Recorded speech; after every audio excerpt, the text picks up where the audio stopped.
Sejam bem-vindos a mais um episódio aqui do canal Dr. Santiago Paz. É um prazer recebê-los para a gente estar falando de treinamento, nutrição, comportamento, ganho de massa muscular, suplementação, enfim, aqui é o ambiente que você vai estar discutindo sobre isso, aprendendo, vale muito a pena. Hoje a gente está recebendo aqui indicações de vídeo para que a gente possa discutir, para que a gente possa avaliar, ou até mesmo para que eu possa dar minha opinião de acordo com o que vocês enviam. Então a gente tem um vídeo muito legal para falar sobre treinos básicos, ou dá para entrar no shape com um treino mais básico. Então foi esse vídeo que vocês mandaram e que eu vou fazer a análise, mas somente depois da vinheta. Então roda a vinheta.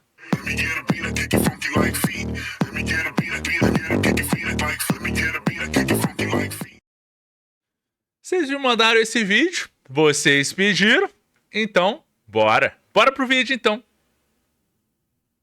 Para cada tipo de corpo, biotipo, ou os treinos podem ser padronizados para todos. Pois nas academias low cost, o treino é passado no aplicativo e só mandam você ir lá fazer os movimentos e ir nas máquinas exigidas. Cara, essa pergunta é muito boa, porque a resposta é uma resposta única, que não cabe discussão, e o mais importante, ela é extremamente educativa. Você não periodiza um treino de acordo com o corpo da pessoa, nem o estágio dela. Renato, eu quero um treino para emagrecimento. Não existe. Renato, eu quero um treino para ganho de massa muscular. Todos deverão ser. Quando você entra numa sala de musculação, você só tem um objetivo: trabalhar seus músculos. Se você está em processo de emagrecimento ou se você está no processo de hipertrofia, o seu objetivo é trabalhar músculos. Perfeito. Vamos lá. Quando a gente fala, existe treino para ganho de massa muscular, existe treino para emagrecimento, nesse ponto, o que o Keriane está querendo dizer? Ele está querendo dizer que, basicamente, você consegue ter um aumento do gasto calórico na musculação utilizando os mesmos exercícios e, evidentemente, você pode ter também esse aumento da massa muscular utilizando os mesmos exercícios. Então, não existe um treino para emagrecer, um treino para ganhar massa muscular, desde que, obviamente, o mesmo tecido seja trabalhado, que é o tecido músculo-esquelético. Existem algumas estratégias na musculação no qual eu consigo otimizar esse gasto calórico com algumas estratégias avançadas de treinamento. Existem sim, tá? Isso é muito legal e interessante. Eu vou dar um exemplo para vocês. Se eu for treinar a força pura na musculação, onde necessariamente o número de repetições não pode passar de 5 e essa carga vai estar próximo de 90% do meu máximo, os estudos têm sugerido que eu vou precisar no mínimo de 3 minutos para eu estar voltando com essa carga de 5 repetições máximas. Só que o intuito naquele momento, até mesmo da fase de treinamento que eu tô, é necessariamente ganhar mais força, talvez aí em 3, 5 semanas nesse tipo de treino. Então eu posso estar selecionando exercícios básicos, multiarticulares, para necessariamente para realizá-los com cargas de no máximo 5 repetições. Se sair 5 repetições, aumenta a carga lá, aumenta a quantidade de peso que você vai colocar no aparelho, né? Embora essa terminologia não é a correta, mas só para entender, e necessariamente não vai passar de 5 repetições. Ora, se eu estiver fazendo esse tipo de treinamento, o tempo de recuperação que eu vou estar dando é muito maior do que uma relação de 1:3, do que naturalmente nós teríamos num tipo de treinamento de 3 séries de 10. Por quê? Porque se eu faço 10 repetições com uma carga um pouco mais baixa, para cada repetição eu tenho 1 segundo na fase ascendente e 1 segundo na fase descendente. Se eu faço 10 repetições, então eu tenho 20 segundos de contração ou 20 segundos de tempo sob tensão. Se ao invés dessa carga para 10 repetições máximas, eu coloco uma carga para 5 repetições máximas, eu preciso ter um tempo maior de recuperação. Para aquela carga de 10 repetições, é comum que as pessoas deem 60 segundos de intervalo. Então, se eu fiz 20 segundos de contração, 10 repetições, numa cadência de 1:1, né, ou seja, para cada repetição, 2 segundos, 10 repetições, 20 segundos de contração. E aí eu tenho um tempo de recuperação de 60 segundos, a proporcionalidade é de 1 para 3. Ou seja, para cada 20 segundos de contração, eu vou ter 60 segundos de recuperação. Então, 20 para 60 é uma proporcionalidade de 1 para 3, certo? Agora, se eu fizesse 5 repetições máximas e eu fizesse 1 para 1, eu teria 10 segundos de tempo sob tensão, né? 10 segundos de contração. Só que a intensidade é tão alta que, metabolicamente falando, para 1 minuto eu não consigo recuperar esses estoques. Então eu preciso aí de pelo menos uns 3 minutos para recuperar isso. Ora, 3 minutos, a gente está falando de 180 segundos. Se eu fiz 10 segundos aqui de contração em 5 repetições, né? 1 segundo na ascendente, 1 segundo na descendente, 10 segundos, e preciso esperar 180, a proporcionalidade é quanto? 1 para 18. 1 para 18. Então, olha só como esse ajuste de treino é diferente, porque eu quero contemplar necessariamente a força. Isso é válido, Santiago? Muito. Os estudos sugerem que pelo menos 1 mês no ano seria válido você fazer um treino de força pura. Por quê? Porque quando você aumenta a força, depois quando você volta para treinos, entre aspas, de hipertrofia, vamos colocar assim, no qual alguns autores sugerem que a gente está falando entre 6 e 12 repetições, ou então de 8 a 12 repetições, que é o mais tradicional, como você ganhou força nesse mesociclo que você trabalhou naturalmente aqui para aumentar essa capacidade neuromuscular, quando você volta para esse mesociclo de hipertrofia, no qual você reduz um pouco a carga, porque você faz 8 a 12 repetições, como você ganhou força ali, a ideia é o quê? A ideia é aumentar a capacidade de volume, porque você pega mais peso. E isso é sensacional para hipertrofia e é uma maneira de você construir melhores adaptações para ganhar mais massa muscular. Então vale muito a pena. Mas aí, não saindo um pouquinho do assunto, necessariamente quando a gente faz um treino de força pura, a gente não tem um gasto tão grande quanto se eu fizesse um treino de musculação com uma carga mais baixa e conseguisse manter esse volume de treino com uma densidade de treino melhor. O que é densidade de treino? Maior volume possível, número de repetições, série e carga, no menor tempo de recuperação. Isso é muito legal. Por exemplo, as estratégias de resting pause são muito legais para isso, para aumentar esse gasto, principalmente quando você ajusta para alternância de segmento. Hoje, o treino full body, nesse tipo de estratégia, né, as estratégias de resting pause, as estratégias de cluster, o que a gente chama de estratégias time eficientes, como até mesmo as super séries, agonistas, antagonistas, são consideradas as melhores estratégias para aumentar o gasto calórico na musculação. O exercício pode ser o mesmo, mas a metodologia, o método de treino pode alavancar ainda mais o gasto e isso pode ser uma justificativa. Perfeito? Então vamos continuar aqui com o vídeo. Então o treino ele não é dividido pelo biotipo da pessoa e nem pela condição da pessoa, mas sim pelo estágio. Tá. Eu nunca entrei numa academia. Você tem um treino específico, que nós chamamos de adaptação. Imagina uma pessoa que nunca entrou numa academia fazer o meu treino, que é de um atleta profissional. No outro dia, ela vai parar no hospital, tamanha inflamação. Os músculos serão agredidos de uma forma que ele não está acostumado e o processo inflamatório vai ser muito grande. Então existe um treino adaptativo. E qual é o treino adaptativo? São poucos exercícios para cada agrupamento muscular e a pessoa praticamente treina o corpo todo no mesmo dia. Bora. Então é um exercício para bíceps com pouca carga, um para tríceps, um para ombro, um para peito, um para costas. Depois essa adaptação ela avança e aí você utiliza... Eu posso fazer um exercício para cada grupo muscular, mas o volume de treino total é mais baixo.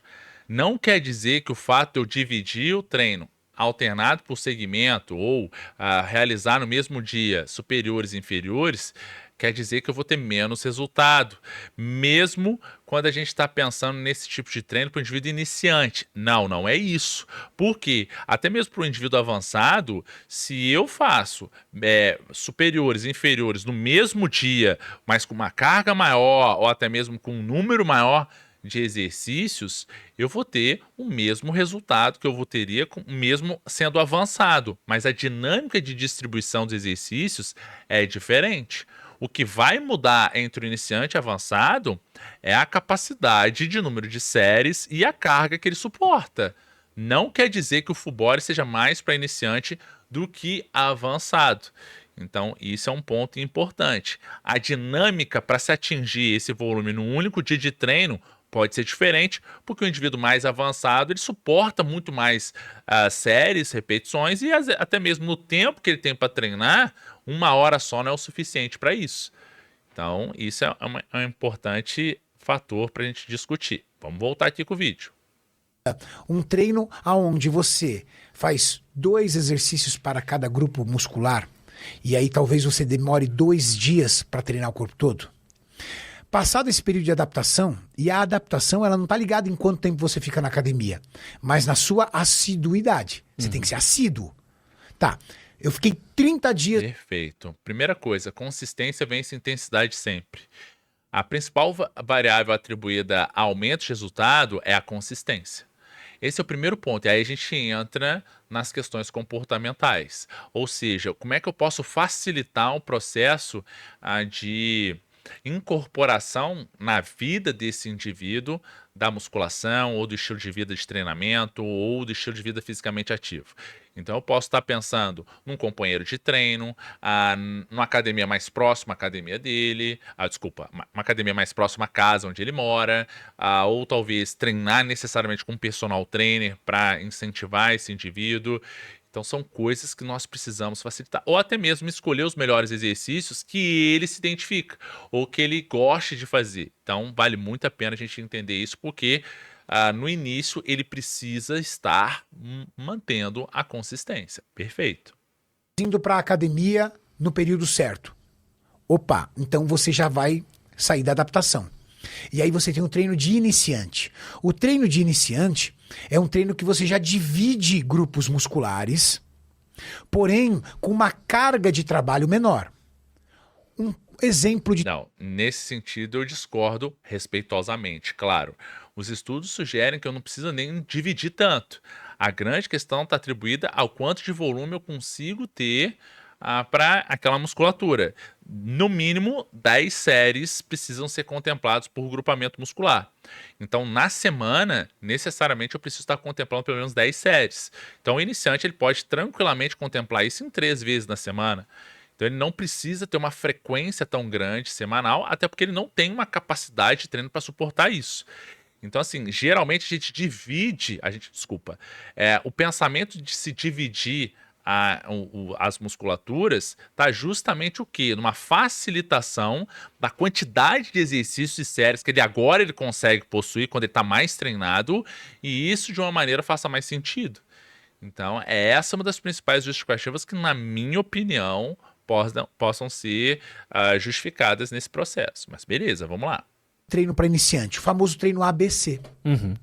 Aonde? ABC para iniciante? Uma parte do corpo. ABC para iniciante, aí tá vendo? Eu discordo, não necessariamente. Eu posso tranquilamente trabalhar com AB, com um full body, por exemplo, e contemplar tranquilamente isso. Desde que, evidentemente, eu consiga, às vezes em 4 vezes da semana, diluir isso. Então, eu não preciso dividir ABC para o indivíduo intermediário, iniciante que seja. O que eu preciso é contemplar essa quantidade de volume de treino que os estudos sugerem que o indivíduo consiga suportar. No mínimo, 10 séries para iniciante. E aí a maneira com que você divide está mais ligada à facilitação do processo e especialmente pela duração ou até mesmo do aparelho, da aparelhagem que tem no exercício, na academia. No treino A, outra parte do corpo no treino B e outra parte do corpo no treino C. Um treinamento que vai demorar entre 45 minutos a no máximo 1 hora. E que compreende uma carga adequada de exercícios para que ela desenvolva o que nós chamamos de condicionamento físico, sem permitir uma agressão muito grande. Renato, para quem é recomendado o treino ABC? Para qualquer pessoa. Digamos que você, Ed, não queira ser um indivíduo musculoso. Você pode passar o resto da sua vida fazendo ABC. Ó, eu treino a segunda. Mas isso não justifica o nível de treinamento. O que justifica é a facilitação do processo de divisão e, de fato, contemplar a capacidade que eu tenho. É muito comum, às vezes, as pessoas treinar. E outra, o quanto esse indivíduo gosta de treinar determinado segmento. É muito comum, às vezes, as pessoas, os homens, né, que começam a treinar e adoram treinar a bíceps e peitorais e detestam treinar membros inferiores. Uma das maneiras é necessariamente obrigar ele a todos os dias treinar um pouquinho de membros inferiores e colocar o exercício que ele mais gosta de fazer ao final do treino. Porque ele vai falar assim, pô, que hora que vai vir a hora do peitoral? Eu gosto do peitoral, sair aqui igual um galinho, né? Andando igual um... Beleza. Você coloca como último exercício para obrigar ele, ó, faz a perninha aí. Mas perninha, pô, eu já jogo futebol, não preciso disso. Faz aí, fica quieto. Pô, então você vai talvez criando estratégias em que obrigatoriamente ele faça algo que ele não goste, para depois, ao final do treino, fazer o que ele goste e provavelmente ele tem mais emoção, mais vontade, mais motivação para fazer. Então, dentro de uma perspectiva comportamental, valeria a pena e poderia justificar que, naturalmente, eu não preciso trabalhar com um ABC para isso. Eu posso fazer um full body, manter isso, né, desde que se contemple a quantidade de volume, pelo número de séries que ele precisa contemplar de acordo com a capacidade dele. Mas beleza, tô falando demais, eu vou deixar correr o vídeo. Treino B, quarta, treino CC. Sabe o que é muito comum? Ciclistas, maratonista, galera que gosta de correr, lutador, fazer um treino ABC, porque não é o foco dele a musculação. Ele usa a musculação para melhora do condicionamento dele num outro esporte. Legal. Esse condicionamento, a primeira palavra que a gente tem que colocar é fortalecimento. Fortalecimento. Ok, fortalecimento tá dentro do condicionamento? Tá, mas o cara que predominantemente faz uma modalidade de endurance, ele primeiramente pensa na musculação como um fortalecimento para proteger a articulação ou até mesmo para melhorar a potência, né? O que é potência? Geração de força no menor espaço de tempo possível. E isso, por exemplo, para um sprint, para um arremate, né, no futebol, para um arranque em um determinado momento, para saltar, vale muito a pena. Mas beleza, ok, vamos continuar. Renato, eu queria um peitoral mais definido. Eu queria pernas um pouco mais volumosas. Eu queria costas mais definidas. Eu queria um braço um pouco maior. Opa, então você vai ter que pular para mais um estágio. Talvez um estágio intermediário, aonde você divide mais o seu grupo muscular, A, B, C, D. E aí você começa a dar ênfase em porções especiais. Eu percebo que meus ombros desenvolvem bem. Ó, na minha opinião, quando ele divide de ABC para ABCD, na minha opinião, não justifica essa relação entre nível de treinamento. Porque eu posso tranquilamente, em 4 dias, fazer um formato AB full body. Porque necessariamente, se eu contemplo o mesmo número de séries, eu vou ter o mesmo resultado. E aí, ABCD, para em algum dia eu estar trabalhando só braço, por exemplo, no D, e com isso depois eu esperar outros 5 dias para depois voltar e treinar o A, que geralmente é o ABCD, o cara faz aí segunda, terça, quarta e quinta, e depois só volta na próxima segunda. Será que justificaria isso? Não necessariamente. Mas enfim, beleza, não tem problema nenhum, tá? Eu tô discordando respeitosamente, tá, Renato? Beijo. Tamo junto. Mas eu tenho dificuldade para treinar peitoral. Então você vai treinar 2 vezes por semana peitoral. E aí, você acha que aí, seguindo o treino da academia, aquele treino que o professor do salão passa, o treino que tem no app dessas academias low cost, eu consigo ter resultado? Você consegue ter resultado porque ele é um treino padrão. Não deixa de ser. Então você vai conseguir ter resultado porque esses treinos eles foram desenvolvidos para o público geral. Mas imagina... Vamos lá, quando o cara fala um treino padrão, basicamente ele pode estar se referindo ao quê? Mesmos exercícios, mas necessariamente ajustando o quê? O número de séries, ou talvez a amplitude do movimento, ou talvez a introdução de estratégias diferenciadas a partir do nível de treinamento do indivíduo, depois que ele treina 3, 4 anos, em que algumas literaturas já podem estar considerando ele como avançado, e que ele justificaria às vezes estratégias como um drop set, né? Então talvez isso poderia justificar a dinâmica de introduzir outros tipos de métodos de treino, mas mantendo os mesmos exercícios. Ou seja, mantendo a mesma padrão de seleção e ordem dos exercícios, ou seja, o mesmo treino padrão. Você está com um sapato grande para caber em qualquer pé. Ah, Renato, mas eu queria que as academias low cost fizessem só um treino para mim. Pô, você paga 100 pau por mês na academia. Usa o estacionamento da academia, usa o banheiro, toma banho todo dia lá para trabalhar. Usa as máquinas, usa o equipamento, ainda quer um personal por 100 conto. Aí Levando não. em consideração que um pote de whey custa 200.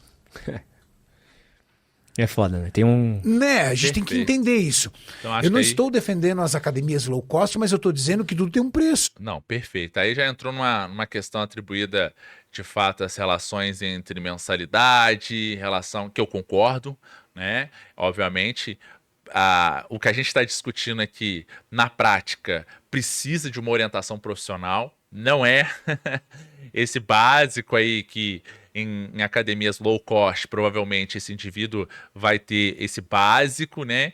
Mas mesmo assim é importante a gente entender que qualquer tipo de atividade física deve ser orientada, supervisionada por um profissional, muito importante. Não deixe sua saúde nas mãos de pessoas que não estudaram para isso. Isso é muito válido e importante. Mas do ponto de vista de treinamento, então, essa foi uma discussão bem legal, bem bacana, o meu ponto de vista. E legal o vídeo, acho importante. Nos trouxe aqui algumas discussões muito ricas e válidas para a gente poder estar contemplando aqui. E eu dei a minha opinião. E você, o que achou em relação à minha análise, em relação também ao que foi dito nesse vídeo? Coloque aqui nos comentários o que você achou. Se você tem algum vídeo que você gostaria que eu analisasse também, coloque aqui, vai ser um prazer poder estar discutindo um pouquinho essa relação. Não deixe de compartilhar esse vídeo com alguém que você acredita que possa ser beneficiado com essa informação. Se inscreva no canal, curta também esse vídeo, é importante para que o algoritmo detecte que isso aqui é um conteúdo relevante, apresente para mais pessoas. E eu espero que você esteja sempre conosco aqui para a gente poder discutir muito sobre treinamento, nutrição, neurociência, comportamento, tudo que envolva saúde como um todo. Obrigado por você que ficou até aqui. A gente se vê no nosso próximo vídeo. Valeu, grande abraço. Tchau, tchau. Let me get a beat, I kick it funky like feet. Let me get a beat, I kick it like. Let me get a beat, I kick it funky.